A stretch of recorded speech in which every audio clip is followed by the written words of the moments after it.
All right, let's go ahead and get started. Uh, Hi, everyone. My name is Daniel Pfeiffer, and on behalf of Choice and LibTech Insights, I'd like to welcome you to today's program, Ethical and Productive, Considering Generative Artificial Intelligence Citation Across Learning and Research. Today's session is a part of LibTech Insights, or LTI, a library technology content vertical from Choice, which I'll talk about more in just a minute. I'm the editor of LTI and as well as the social sciences editor at Choice. Before we get started, I do want to point out just a few features of the webinar software. All the attendees who join the presentation are automatically muted and your cameras are off, so you don't have to worry about generating noise or feedback. We've got that taken care of for you. In the main area of the screen, you can follow along with the presentation materials. To adjust the size of the slides or video, you can use the divider in the middle of the screen to slide the sizes to your liking. Can we do the next slide? We are using the Q&A feature today. Please use it to ask questions of our speakers or to submit any comments. We do expect to get a lot of questions, so we will likely not have time to get to all of them. So we apologize in advance. But that said, we'll try to do as many as we can. So please do type your questions into the Q&A module as they come up. You can also use the upvote feature there to highlight the questions you would like to see addressed. Can we do the next slide? There is also a closed captioning available for today's session. To toggle the automated captions on or off, please use the CC button at the bottom right corner of your screen. Lastly, please note that we are recording today's program, and everyone who registered should receive a follow-up email with a link to the recording as well as the slides. All right, and can we do the next slide? Before we jump into the presentation, just one more slide, please. Before we jump into the presentation, I'd like to tell you a little bit about LTI. So LibTech Insights is a content vertical from Choice that examines the day-to-day impact of library and education technology on academic librarians, faculty, researchers, administrators, and students. The channel provides practical guidance on technology trends and products as they relate to accessibility, discovery, operations, content management, and of course, AI and more. You can find out more about LTI and read the blog at read the blog post at the links in the chat. There's also a QR code for signing up for the newsletter. It takes just a minute to sign up and you'll get all of our content in one nice little email every week. So with that, I'll hand it over to our speakers today. Carrie and Antonio, take it away. Thanks so much, Daniel. So I'd like to just take a moment to introduce myself. I'm Carrie Weaver. I'm the Learning, Teaching, and Instructional Design Librarian at the University of Waterloo in Waterloo, Ontario, Canada. And in that position, I provide leadership for the teaching and learning functions of the library and directly oversee the development of our online learning. And my colleague, who will introduce himself. Thank you, Carrie. My name is Antonio. I am the Digital Scholarship Librarian here at the University of Waterloo, and I'm happy to be here today with you.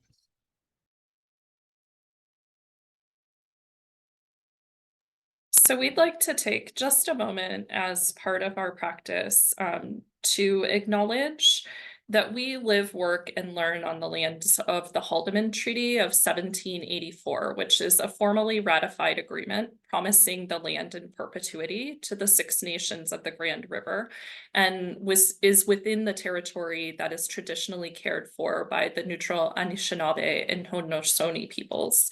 And this acknowledgement is a small step that we're taking at our institution in our practice to help challenge colonialism and honor the enduring presence and achievements and contributions of the First Nations, Inuit, and Métis people of what is now Canada.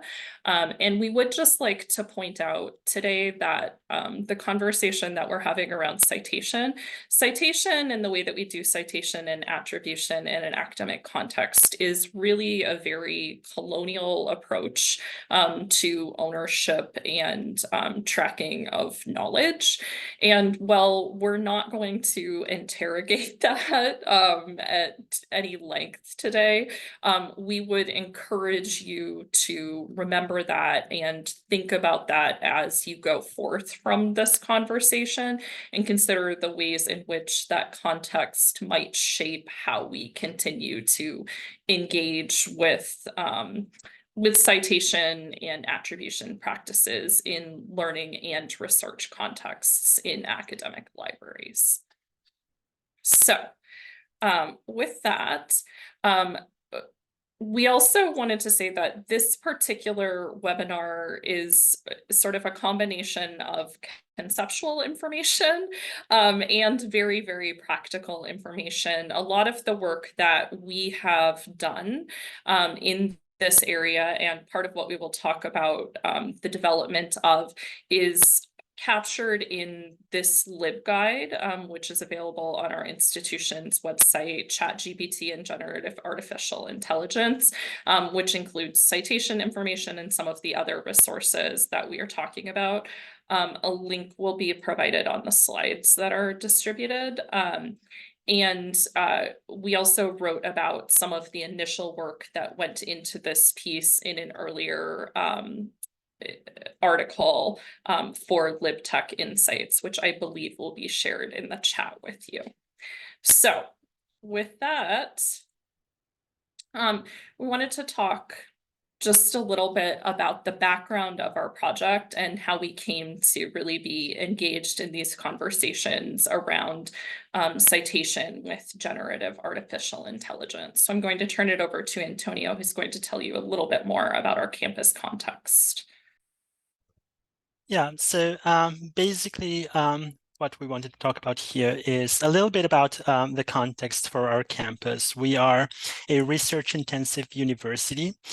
We are a member of a Canadian group called the U15 Group of Canadian Research Universities. Our institution has about 42,000 students at both the undergraduate and graduate levels. And we are Canada's largest co-op program at the university level. We are also home to various research institutes and research centers, including the Waterloo Artificial Intelligence Institute. So there has been long tradition of research into artificial intelligence on our campus, going back many years ago. And I guess we came into this project as Carrie will explain next.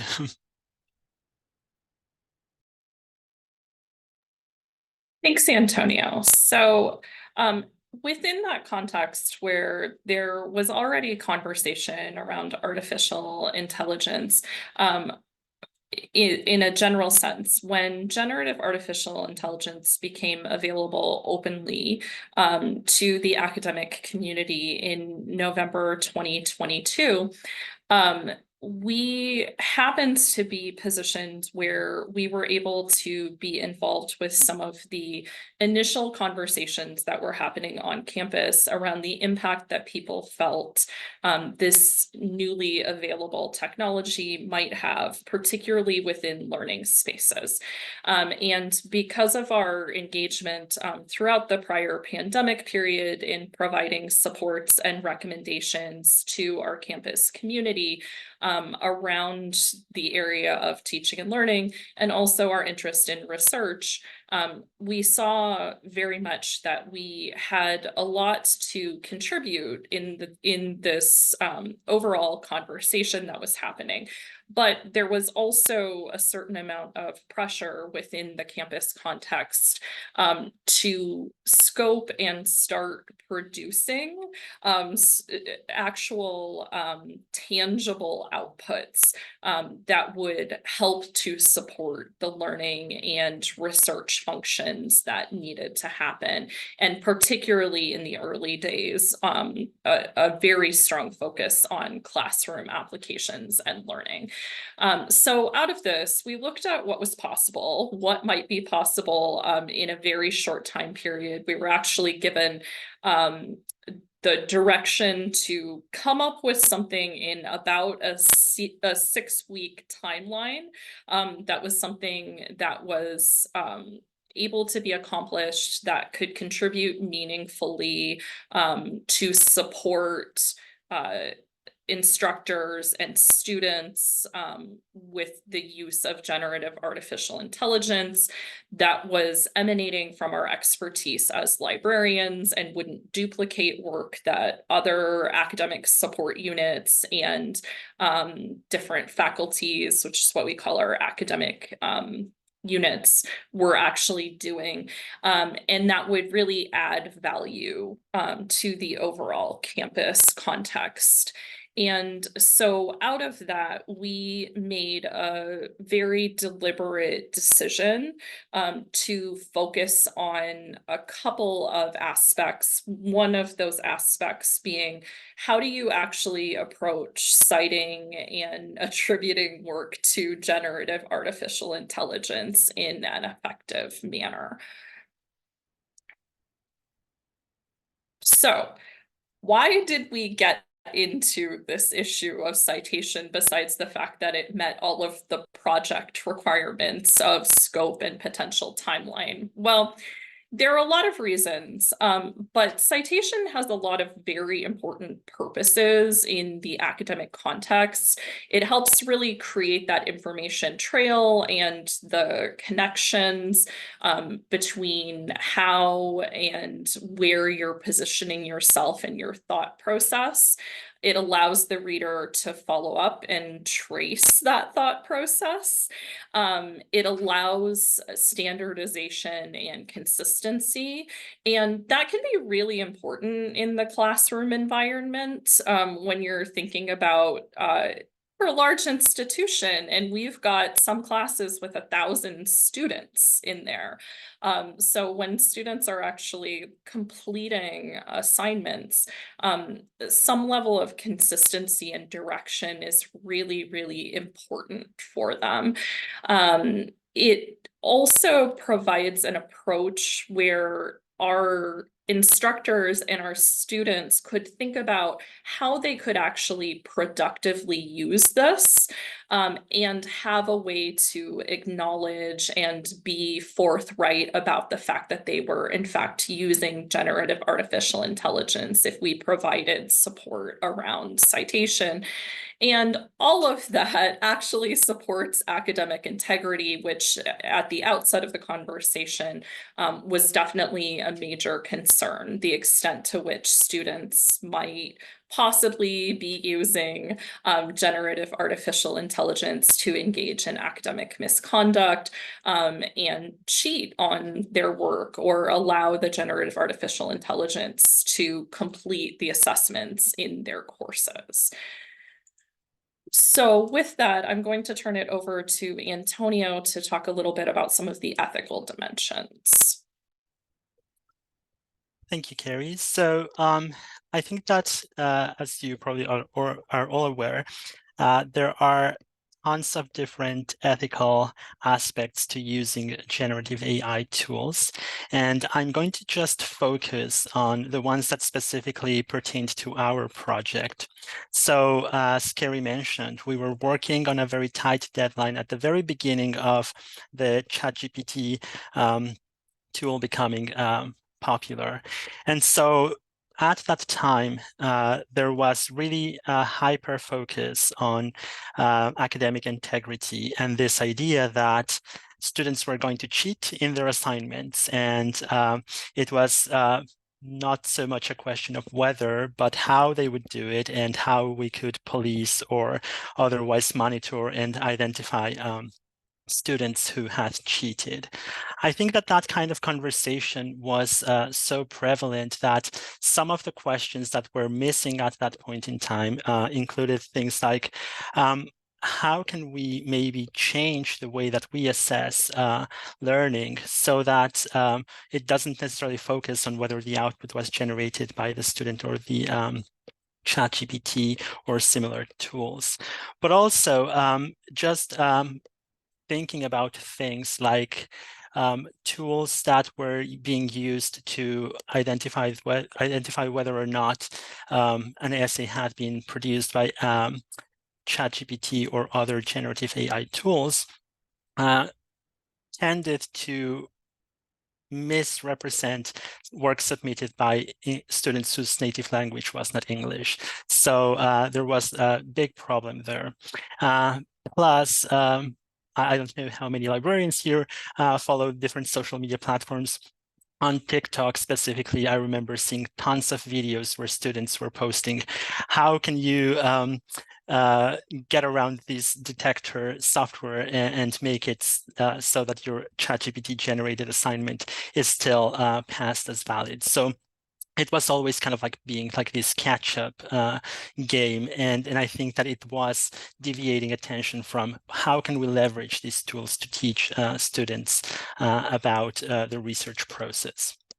And with that, I think that one of the things that we considered, and it has been included in the interview that Kerry mentioned with Choice, we really wanted to highlight the fact that while ChatGPT's output is really, in many ways, just like a random selection of words that are statistically plausible, and there is no research question or peer review process associated behind it, we still find that there are some similarities in the process of doing research. And by that, I mean specifically, any claims that we read on any sources need to still be validated and cross-referenced. And so how do we encourage students to take whatever source they have used, whether it is scholarly output or whether it is something generated by a tool like ChatGPT, and not take that as something that they take for granted, but something that they have to question. And I think that really these tools that are prone to hallucinations are a great testing ground for that kind of thing, because sometimes like the assumption is that a peer-reviewed article is going to be just authoritative by the mere fact that it's been peer-reviewed. But it allows us to take a step back and assess both types of sources, as you wouldn't just use a single scholarly article to create your work. So similar, by the same token, you wouldn't use just like a ChatGPT generated answer to write your paper. So in our particular research guide, we do address things like hallucination of sources.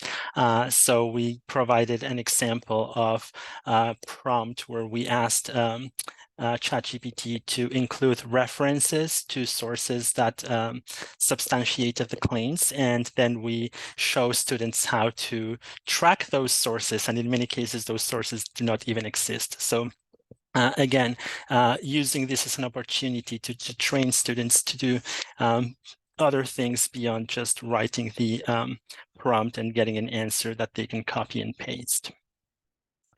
I think that there is also something to be said about the power dynamics of who gets to use computer-assisted methods to do their work. So again, this hyper-focus on academic integrity was targeted at students who were going to be cheating. However, if we think about the process for assessing academic integrity, for many years now, there have been institutions where there is software that will detect plagiarism, for example. And so the way in which this software works is you will upload the submission from a student, and it will be compared against like a bunch of other papers and identify plagiarism. So this is for me very interesting, because it is not the instructor who is verifying like the paper itself. The instructor is relying on computer-assisted technology to determine whether or not there has been plagiarism. In the process, the instructor is uploading original work from a student into this platform that then becomes part of the training corpus. And so I find this kind of like fascinating that when it comes to academic integrity, it's always the student that gets, like the short end of the stick, as it were. So thinking about like ethical aspects beyond whether or not a student will be cheating is something that I find fascinating.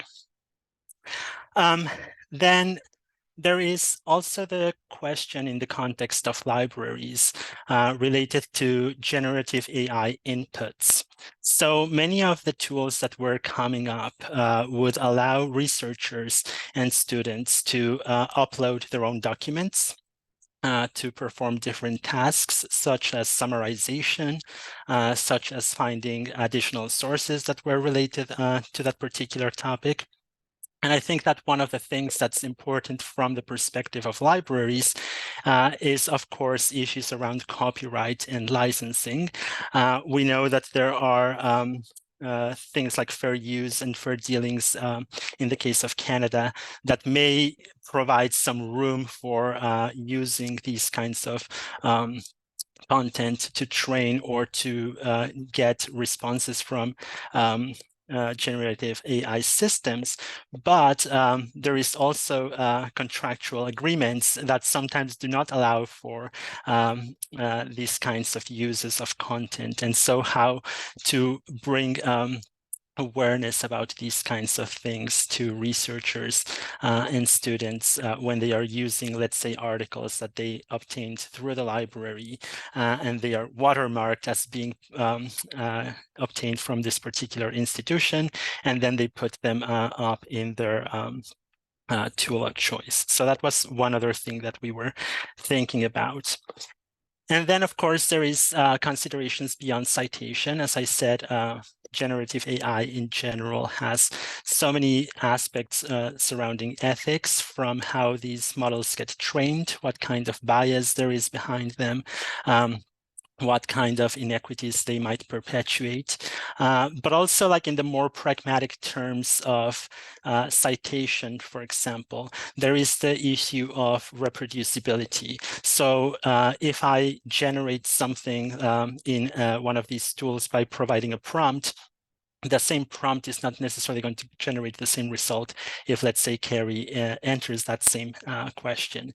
And so even though we have provided students with a tool to cite the source itself is going to be changing. So I guess that right now there are some tools that will allow some form of embedding of the prompt and the answer, or even downloading the history of the conversation into specific formats. And so really thinking about if what we are trying to do is generate paper trail, as it were, of how we got about our conclusions in our research, there's like some importance to preserving the sources that we used in the case of these otherwise ephemeral outputs that these types of tools generate. And with that, back to you, Carrie. Yeah, so one of the things that we just wanted to take a moment to point out is that citation has dual purposes. And while we use it a lot in teaching and learning contexts, especially when students are completing written assessments where they're having to pull from outside sources and synthesize information in some way. The original purpose of the style manuals is really to support research and publication.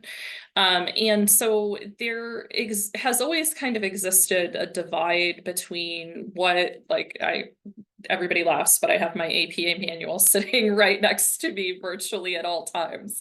But the ways in which we use citation in a learning context often does have to be adapted or adjusted slightly from the ways in which we more strictly use that style guidance in a research context. And a really great example of this, which is pulling from APA style, in my past, I went to business school at one point. And one of the things at business school is that it's really, really common to reach out and send emails or do like very short interviews as part of assignments with like business executives. And the way in which personal communication is treated in APA style through one of those emails and so forth, it's really an in-text citation. It doesn't give you a lot of context or information about that conversation or that exchange. And typically within the business school context, they would tell you to use APA style, but they would want more explicit information in a reference list about that interaction with the business executive. And that was for a variety of reasons, but those are the kinds of adjustments. I always think of that when I'm thinking about adjustments for the learning context. So part of what we were recommending, especially early in this project,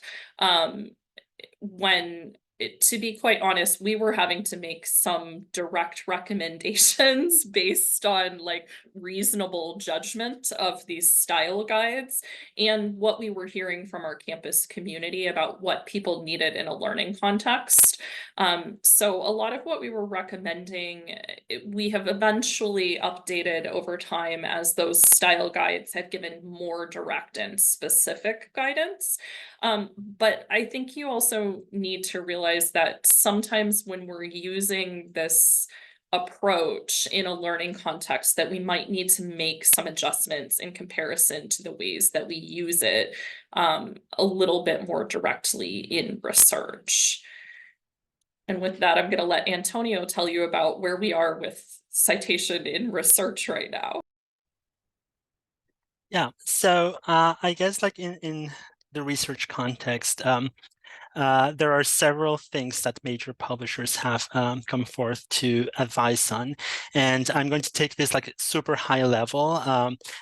Each journal might have their own guidelines, but this is just like a broad overview. So the first thing has to do with authorship and accountability. By and large, publishers will not allow for an AI model to be listed as an author because there is the issue of accountability. So if the claims are invalid, a human should be responsible for any outputs or outcomes of that misinformation. However, I found this interesting example of a book published in 2019, which was advertised in the publisher's website as the first machine-generated book. And the author of this book is Beta Writer, which was the AI tool that they were using for generating this book. Now, mind you, this is not exactly generative AI in the sense that it was mostly used for summarization purposes with a corpus of actual academic articles that were used for creating this book. But there is an example of a major publisher using and citing an AI tool as the author. But again, this is not the case now for most major publishers. The second thing has to do with images. So with a lot of these tools, we tend to focus on the text portions of it, but images also present their own challenges beyond copyright. It's also like the reliability of the resource. So if I were to ask one of these generative AI tools to give me a rendering of, let's say, a cancer type of cell, and the image is seemingly okay, but it might, lead researchers in wrong directions because it's not accurate or things like that. So just this caution of not using AI generated images in publication. And while there is no authorship allowed in most instances for generative AI tools, they can be used for other parts of the research process. So again, like things like summarization or data analysis or data cleanup, but it has to always be disclosed in a section for the methods. And so that's something important. And another important question in cases for peer reviewers, for example, there's like this very strong advice of not loading original articles submitted for peer review into any of these tools, because then this is very sensitive and confidential information before the article is published. So there is that as well. So yeah. So with that, we just wanted to give you sort of a brief overview of where we landed and what we produce. So we've had kind of 2 phases, and we're into phase 3, about a year into this project. So after that 6-week timeline, when we launched, we had the guide itself with some information about the purpose and function of Citation, specifically as it relates to that learning context and function, and a series of infographics. This visual on the slide is an example. And those infographics, though we produced them for this purpose, is part of a larger series of citation infographics that was developed as part of our online learning object repository. And then the annotated prompt that Antonio talked about a little bit earlier, where we had an example that exemplified some of those hallucinated citations and pieces. So in the time since we launched, we have expanded the resources available on the guide, and this is in consultation with a more formal campus-wide committee that has formed with representation from across academic support units, across academic units. It has graduate and undergraduate student representation. And so we've included some recommended materials, and because of our specific institutional context, some of the research outputs from our University of Waterloo scholars who have long been doing research into artificial intelligence, and specifically generative artificial intelligence. And so we have made the intentional addition of this, and we try to update that.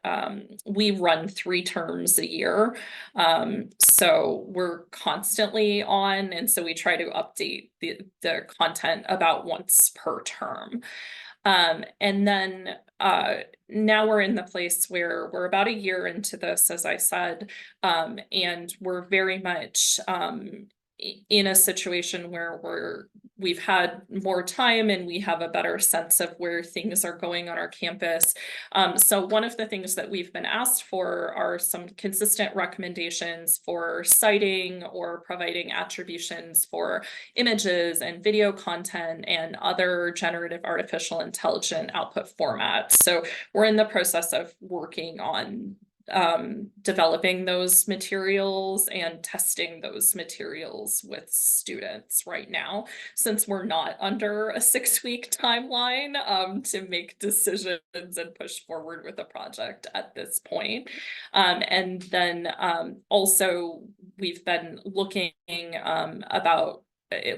at some of these tools, which Antonio is going to talk about a little bit more in a minute, thinking about literature review support, especially at the graduate level, and particularly with evidence or knowledge synthesis projects. So those systematic and scoping reviews and meta-analyses on campus. So those are in progress, but sort of the future development state for us as we continue on. So As the campus has continued on with this, things have shifted. As I was just mentioning, we have a campus committee that has formed, and because of our early action on this project, we've been able to be quite involved at the campus level, not just in providing these resources, but in the larger conversation that's happening. We've also contributed to faculty-focused programming around redesigning assessments within learning to think about how to effectively use generative artificial intelligence, and think about also how to really track and approach things from a process view as opposed to an end product view when we're thinking about classroom assessments. We've assisted in the development of standardized syllabi language for our instructors, which also recommends that faculty and students take advantage of these citation resources as a way to consistently represent the use of generative artificial intelligence. And we're involved in larger and longer conversations about adjustments to policy that may need to happen. And we've also provided support for resource development that's happened in other units, including our Office of Academic Integrity and our Writing and Communication Center. And I do think I saw a question a little bit earlier that I'm just going to go ahead and address about have we made specific recommendations for how people can keep track of the output of generative artificial intelligence, and those recommendations have been made in those further resources from some of our partner units. So we take care of the citation piece, and then in partnership on campus, we have wonderful resources for how to represent that more holistically in people's written work. And Antonio can speak a little bit about what we've been doing within the library as an organization. So yeah, to provide a little bit of broader context of other activities that we have been doing within the library, the Digital Initiatives Unit, which is where my position is based off of, has monthly time dedicated to exploring different tools, which we call exploration time. And within that, we have been in the early testing phases of ChatGPT and DALL-E and these tools when they came out. And out of that came some sessions with liaison librarians, which in turn resulted in the prompts section of the LibGuide that we are talking about today. So there has been interest within the library in exploring some of these tools. We are also kind of interested in looking at Whisper, which is from the same developers as ChatGPT, and it's basically for audio and video transcription. So we are looking at that as another tool for us to learn a little bit more about. We also had a workshop on artificial intelligence and machine learning in academic libraries. Out of that workshop that we had last year came sort of like an interest group within the library of people who are interested in various aspects of artificial intelligence, ranging from how to use it for literature review and knowledge synthesis, to how to use it in cataloging contexts, how to use it in other ways. We have Zotero bibliography because, of course, we are librarians and we like to read things about these topics. We do have a very strict rule that we cannot post anything onto that Zotero bibliography unless we have actually read the article and write a little bit of context for why we are adding it onto the bibliography. And then, as Kerry mentioned, I have been working with a couple of colleagues as part of that group to take a look at different tools that are out there for systematic reviews. We did a bit of digging around, and as well as some questions that have come directly to the library for specific tools. And we have been just like trying them out, seeing what their capabilities and limitations are. and just getting a better sense of whether and which ones we might want to recommend in what contexts. More broadly, there is currently an Ontario initiative, a task force for machine learning and AI in academic libraries. OCL stands for the Ontario Council of University Libraries, so it's a Canadian initiative, and there's also federal one that has just started recently. I believe I got the invitation this morning. So still work in progress.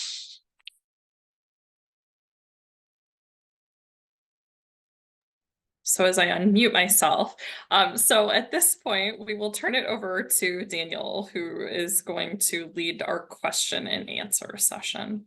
All right. Well, first of all, thank you so much for that presentation. You covered so much ground, and there's already a lot of really good questions to get into. Of course, we won't be able to get to all of them, but I'll try to do my best, so please keep asking. Also, I'll just put this out there for the audience. In the past, some people have enjoyed just putting like links to resources or articles that they've enjoyed on this topic into the Q&A. And then afterward, we'll just sort of put it together and publish it on the blog so you can all access those things. So if anything does come to mind, I mean, feel free to share it. Also put in the link to sign up for the newsletters, and then that way, when we do post this, you'll have the resource guide right in your hand.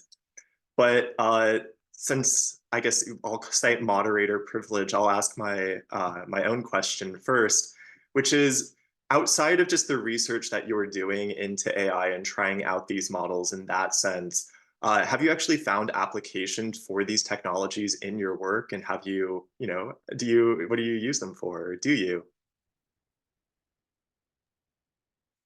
So I'll jump in. Yeah, so in a variety of ways. I mean, I think one of the considerations is that in libraries, we're always supporting research. And if we're doing that really well, we're also probably engaged in learning and research. So in a teaching context, I've certainly used these tools to help generate ideas for rubrics, for assignment grading and marking. I usually don't find that they're perfect, but they give you kind of a starting point, which is really helpful.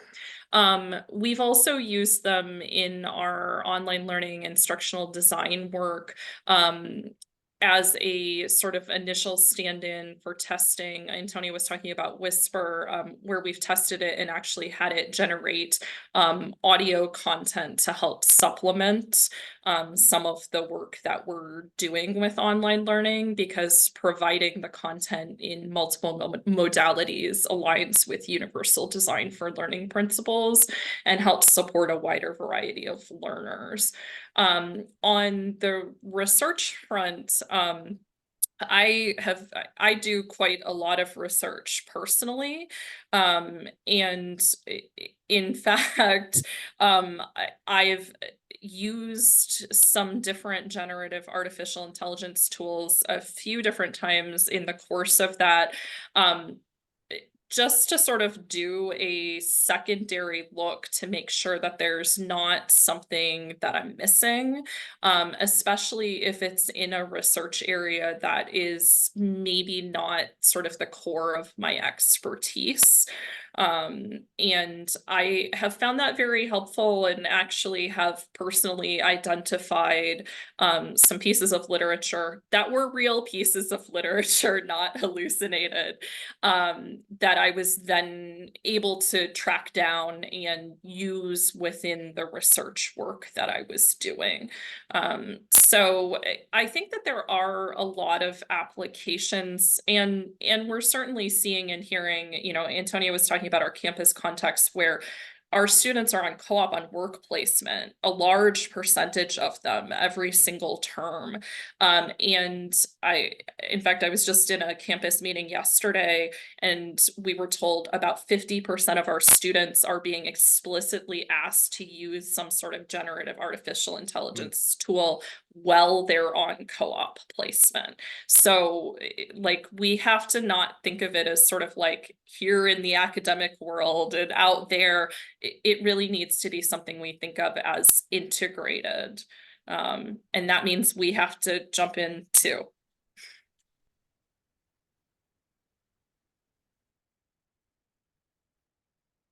All right. Antonio, did you want to answer any uses that you? Sure, I can just give a couple of examples. So as I mentioned, one of them is Whisper AI. In particular, we have been working on an oral history project. We are on phase 2 of that project. And at present, our workflow includes the outsourcing of the transcription process. So we are looking at ways to bring that workflow within the library. I saw that somebody had comments, but they have moved on the screen, so I cannot find that question or comment anymore, but around the accuracy perhaps of the transcription process. So there would still be quality checks involved, but we are trying to find ways to maybe streamline and bring some of those processes into the library. And the other one that I can think of is perhaps a little bit more humorous, if you will. In my current role, part of the activities I'm doing is doing some environmental scans and things around digital scholarship on campus and at other institutions. So the role of digital scholarship librarian is fairly new to our institution. I'm only in starting the second year of my current role.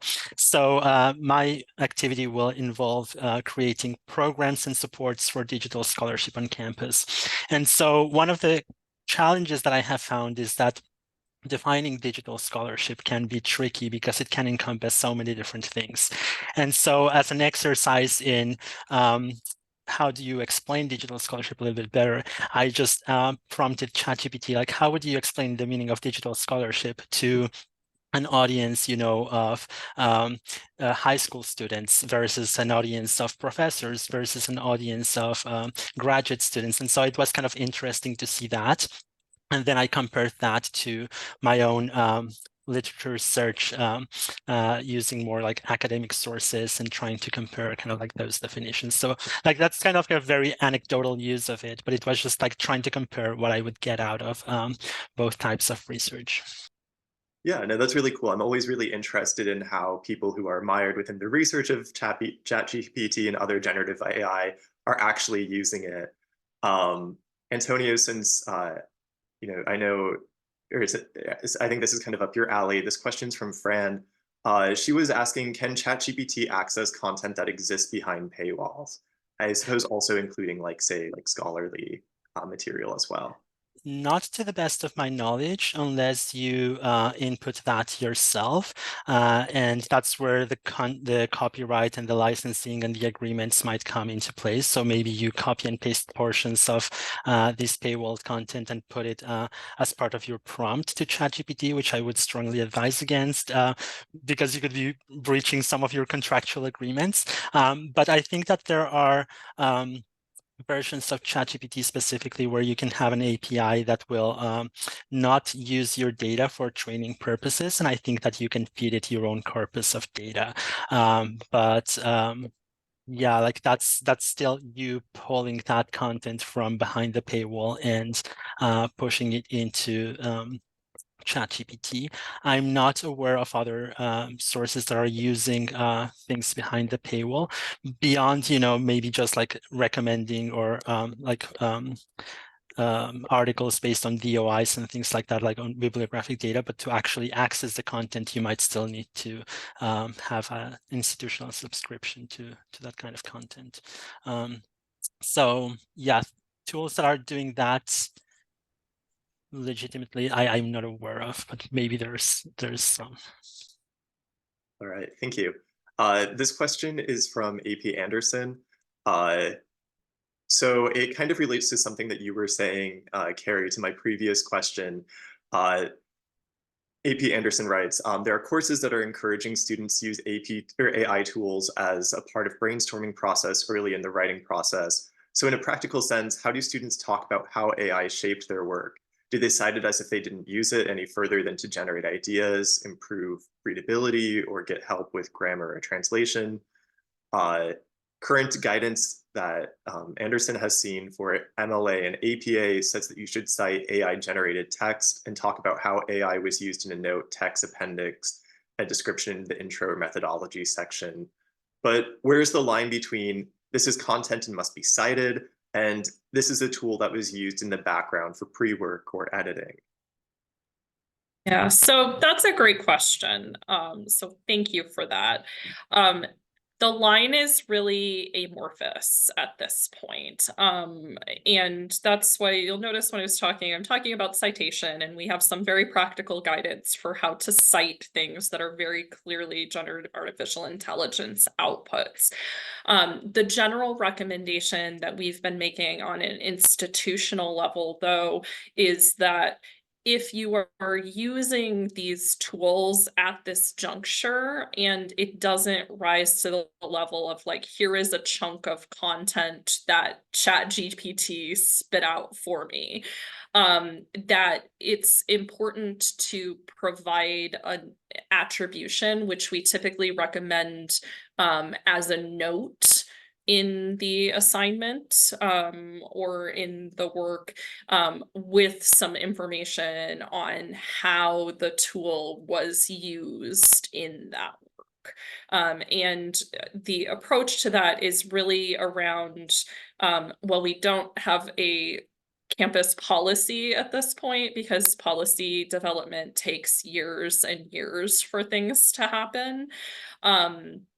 That taking that approach helps to train our students to be open and honest about their use of these tools, which is in alignment with a lot of the guidance that we're seeing on the research front, where disclosure and honesty is really sort of at the core.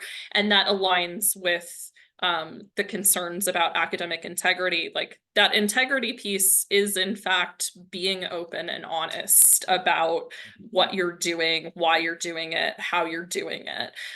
And so approaching things in that manner. But where the line is between the content being cited and attributing it, to a certain extent, that's kind of up to the individual faculty member and the specifics of the assignment in the classroom environment. And that's where,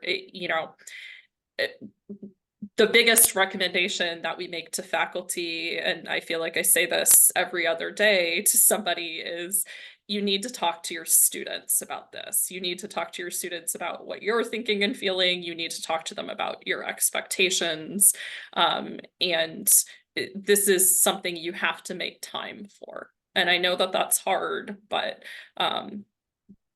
you have to. You have to, and especially in our context when they're, next term leaving the classroom, going on a co-op placement and being asked to use these tools in the course of what is essentially professional work, and then coming back into the academic environment. It's not reasonable for us to say, no, don't.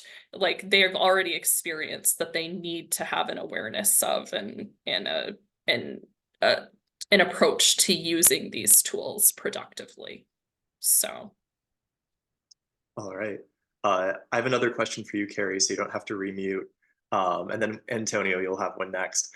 This one comes from Travis. Do you have any resources you would recommend for exploring the idea of citation as a colonizing practice? I don't suppose you just have another book like right next to you to pull out next to your AP guide. Or if nothing comes like straight to your dome, like how would you go about? Well, I would recommend some of our colleagues at the University of Alberta have been doing for many years some really excellent work in this area. And they even have an open book, which I don't have readily available, but you can find through that magic of Google. And some of our colleagues at the University of British Columbia as well. We're actually working through that right now and have actively been working on a project over the last 10 months to review our citation guidance and resources and really work on decolonization. But that is in collaboration with Indigenous knowledge keepers on our campus. And that level of collaboration and consensus building is simply something that takes time to really honor those perspectives and lived experiences. So, you know, bookmark us. We'll be there in another year or two. But I would recommend some of our colleagues here in Canada out to the west of us as resources for that. All right, cool.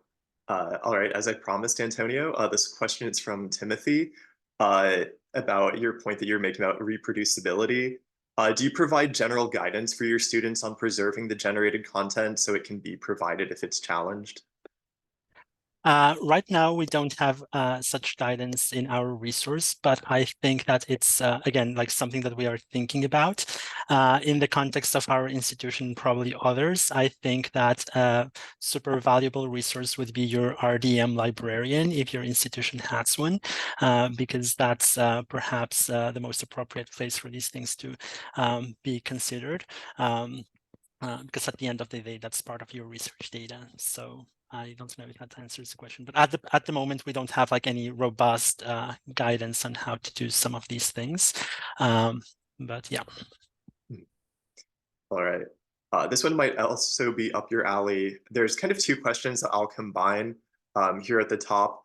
The overarching question is, where do we draw the line between citing AI tools and other tools, especially instances where AI might be integrated into those tools and users might not be aware of it.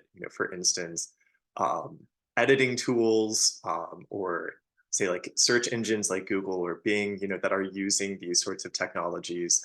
How can we begin either like drawing the line or, I guess maybe even discussing like how do we cite these things or, be honest about where these things are happening where we may not even know.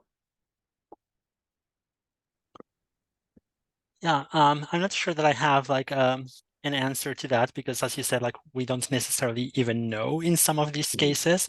I guess it's in part when you are doing the citation of some of these outputs is, let's say sometimes Google generates like little snippets of content in addition to giving you some sources that you can go and check.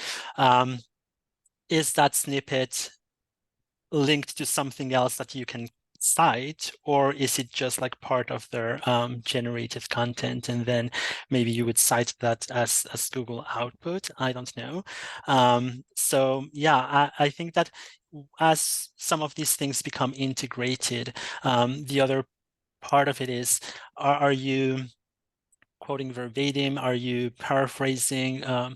Yeah, I don't know that I have an answer. Like it's, yeah, like as these tools become more and more embedded and you cannot necessarily tease them apart. Yeah, I don't know. Carrie, do you have any ideas since like, yeah. No brilliant thoughts to be able to add. In a lot of ways, our continued conversations and work on all of this, the further you get into it, just the increasing level of complexity you experience and the variety of ways in which you see this impacting sort of all fronts of the work that we do. So that's kind of my general comment in response. All right. We'll end then, I guess, on a slightly easier question, because I think you're right that these tools are still developing and they're developing in ways that it's hard to like be accountable for. When if you don't even know like where they're applied or how they're applied. But this is a question just to what is the policy of AI use at the University of Waterloo? Is it a university-wide policy? Is it a course specific? Yeah, how is that set up? Because I know every university is, of course, doing it differently. Yeah, so there is no policy. A university administrator just got tasked fairly recently with trying to figure out what a policy would maybe look like. But policy within our context has a legal component. And so it takes 3 to 4 years for revision of any policy within our context. So a lot of this has been left up to the discretion of individual instructors, and to a certain extent, then by extension to individual students or individual researchers. We're just starting to get some more information in the Canadian context about the direction to which like research ethics standards are holding us and so forth. So with that being the case, a lot of the work that we're doing now is trying to kind of fill that gap, and we'll have to be filling that gap for the next several years. And I would also just comment that policy is always kind of in arrears from the standpoint that you kind of come up with something, but these tools are rapidly changing and developing, and there are so many of them. And you're never going to have a policy that addresses every context or use case or academic misconduct violation that you think might have come up. So all of these things, to be really honest, are, from my perspective, not going to be resolved from a policy. So it's going to be resolved from people really digging in and grappling what these mean for learning and research in an academic environment. All right. Yeah, that's a beautiful place to end on, because I think that this tool, or the guides that you've created, really do provide us with a tool to begin those conversations, but also to start implementing, what means of being accountable to other scholars and other students. So thank you so much, both of you, for taking your time to speak with us today. And also thank you to our attendees for your engagement with your questions and comments. I wish that we could have gotten to all of them, but of course we couldn't. I'd like to remind you, though, that we did record today's program, so be on the lookout for a follow-up email from Choice and LTI with a link to that recording. Also, if you do have a few minutes after the presentation, there is a brief survey, and we'd really appreciate if you filled it out. So, all right, thank you again for everyone for joining us. We hope you found the session informative and engaging, and we hope to see you again soon. So have a great afternoon, everyone. Bye.